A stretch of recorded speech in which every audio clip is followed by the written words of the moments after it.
Hey guys, welcome to my videos. So guys, today in this video I'm going to discuss how to respond to a procedural uh, fairness letter which is called PFL in Canada immigration. Now before I proceed further, if you have not already subscribed to my channel, please go and subscribe right now. And also I would like to clarify, neither I am an immigration consultant nor am a government body. So in case you take anything out of this, you do it at your own risk. Alright guys, so let's proceed. So guys, getting this PFL from IRCC could be a very stressful moment. Many people panic, think refusal is guaranteed, and make mistakes like sending emotional responses, irrelevant documents, or incomplete explanations. Remember, guys, the person who is sitting there has no personal interest in your emotion or your life circumstances. They're just doing their jobs. So do something that makes their job easy, because that will make your case easy too. Okay. So first of all, what is this?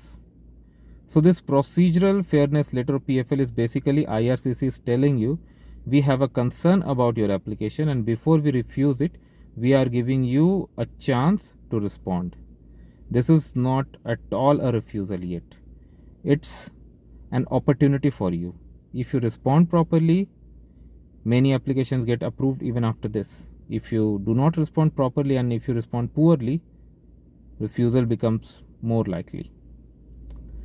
So common reasons why IRCC sends PFL: if they have concern about like relationship, okay, if they suspect there is misrepresentation, if there are issues related to the work experience, it's not real or not matching NOC duties, if they have any concern related to financial documents that you have provided, like if they have any suspicion on bank statements, transactions, or even missing evidence.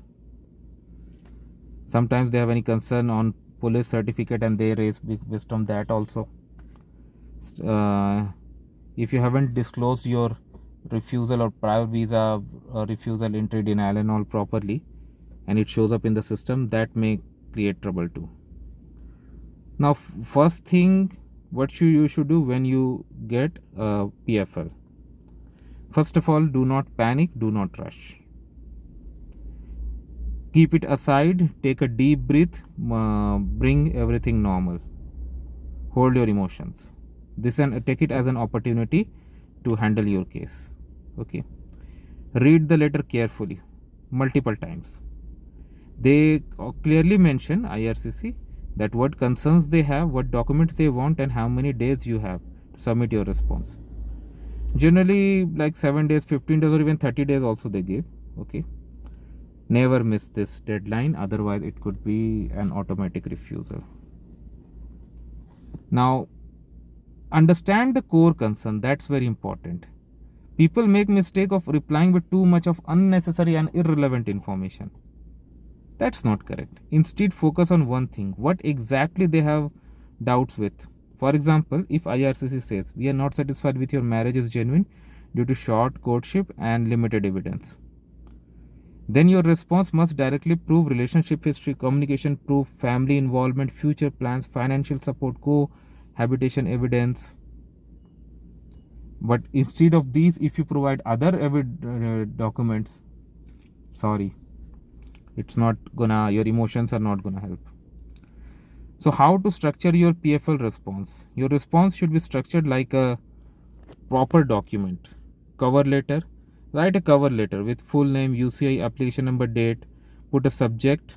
Okay, then write, I am submitting this response to address the concern mentioned in your letter dated and any information.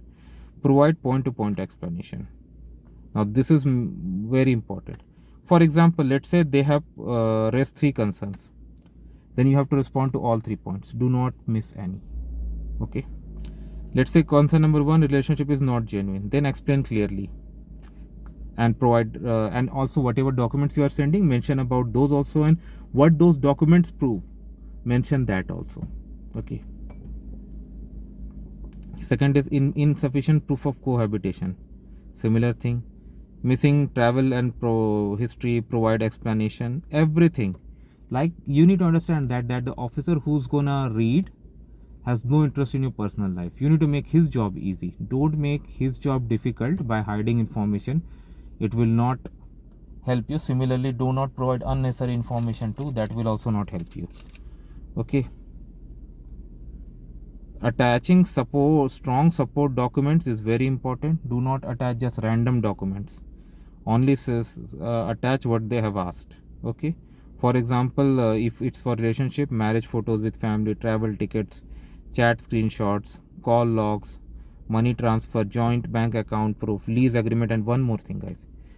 Insurance, if you have added your spouse in your group insurance or any insurance plan as a beneficiary, that really helps. Okay. And provide timeline is also very important in such cases. I mean, case by case. Okay. And never send it unorganized. Okay. Don't send a book to IRCC. Don't send a 500 or 1000 pages book to IRCC. Nobody has time to read that.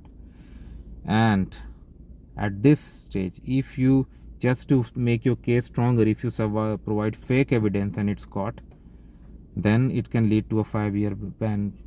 Okay. So this is what I would say, guys. Now, before you send your submission, check if you have included cover letter, if you have included all the information. Read everything from a third person point of view, who has no knowledge about you and has no interest in your personal life. And read the concerns that from that person's point of view, are the documents, explanations that you have included in your letter are making sense, are gonna be satisfactory. Okay.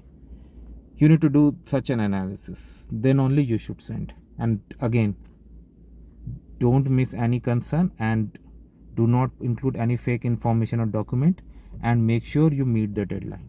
That's very important. I won't tell you that to wait till last day. There could be technical faults, but so at least 2-3 days before the deadline, try to send. Thanks for watching. Please subscribe to the channel.